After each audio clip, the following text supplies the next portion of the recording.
రాష్ట్ర ప్రభుత్వం ఎంతో ప్రతిష్టాత్మకంగా అమలు చేస్తున్న అభివృద్ధి సంక్షేమ కార్యక్రమాలపై గ్రామీణ ప్రాంతాల్లో విస్తృతమైన ప్రచారం చేయడంతో పాటు అర్హులను గుర్తించడంలో అధికారులు పారదర్శకంగా పనిచేయాలని APS IRS deputy director J Ramanathan పిలుపునిచ్చారు.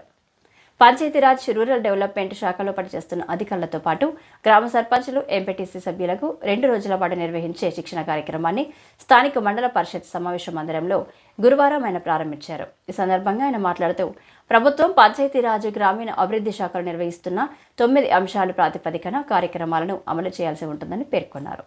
ప్రభుత్వం అమలు చేస్తున్న పథకాలకు అర్హులైన వారిని ఎంపిక చేయడంలో ఎలాంటి జాప్యం లేకుండా సచివాలయ ఉద్యోగులు చర్యలు తీసుకోవాలని పేర్కొన్నారు. జనవరి నుండి ప్రారంభమయ్యే పెన్షన్లు పంపిణీ, కొత్త రేషన్ కార్డుల తయారీ, కొత్త వారికి ఆధార్ కార్డులు తయారీ లాంటి కార్యక్రమాలను విజయవంతంగా పూర్తి చేయాలని రామనాథన్ తెలిపారు.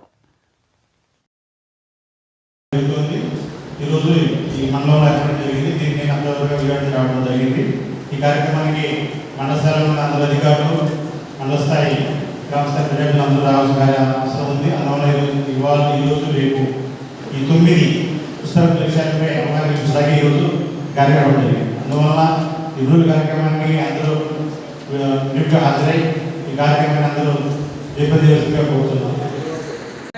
వ్యవసాయ రంగం కాకుండా వ్యవసాయేతర రంగాల్లో కూడా టెక్నికల్గా మనకనేది ఉన్న జనాభాకి ఉపాధి అవకాశాలు లేకపోవడం వల్ల కూడాను అందరికీ సంపాదించే విధానంలో స్కిల్ లేకపోవడం వల్ల కూడాను పేదరికంలో ఉంటామని మన గణాంకాలు చెప్తున్నాయి. తర్వాత ఏంటంటే తక్కువ పొదుపు పెట్టుబడి మనం సంపాదించే అంటే మన దేశంలో ఉన్నటువంటి కుటుంబం అంటే మన ఇండియా ప్రకారం ఏంటంటే ఒక మనిషి ఒక రోజుకి 180 రూపాయలు ఎవరైతే సంపాదించలేనటువంటి వ్యక్తి ఉన్నారో వాళ్ళు కనీసం పేదరికంలో ఉంటారు.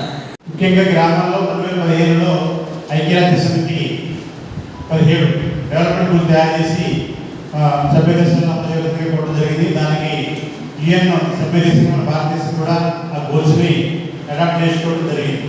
ఆ 17 గోల్స్ని మనం 9 థీమ్స్లో తయారు చేసుకుని మన గ్రామాల్లో అమలు చేస్తున్నాం.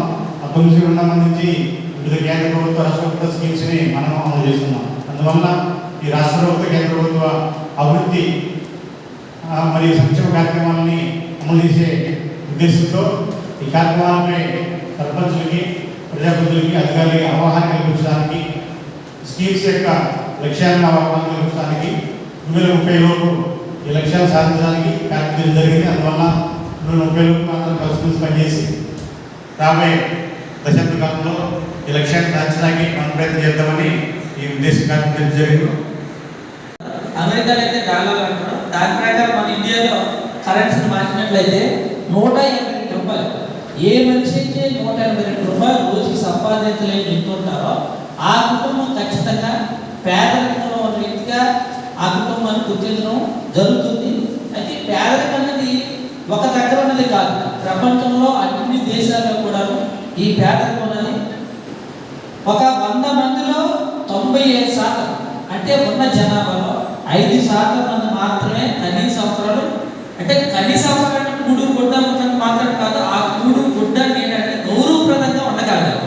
కనీస అవసరాలు తీర్చుకోలేని స్థాయిలో, గౌరవప్రదంగా ఉండలేని స్థాయిలో మన దేశంలో 195% మంది పేదరికంలో ఉన్నారని గణాంకాలు చెప్తాను.